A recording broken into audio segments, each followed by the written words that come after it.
natural unheated smoky pink sapphire එකක්. මේක ස්මෝකි ගතියක් තියෙනවා.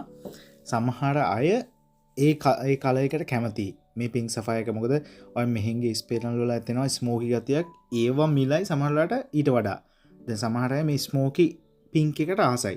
නැචුරල් පින්ක්ම ඒ කියන්නේ ග්ලාස් බොඩි තියෙන එකටත් ආසයි වෙනම ඉන්නවා.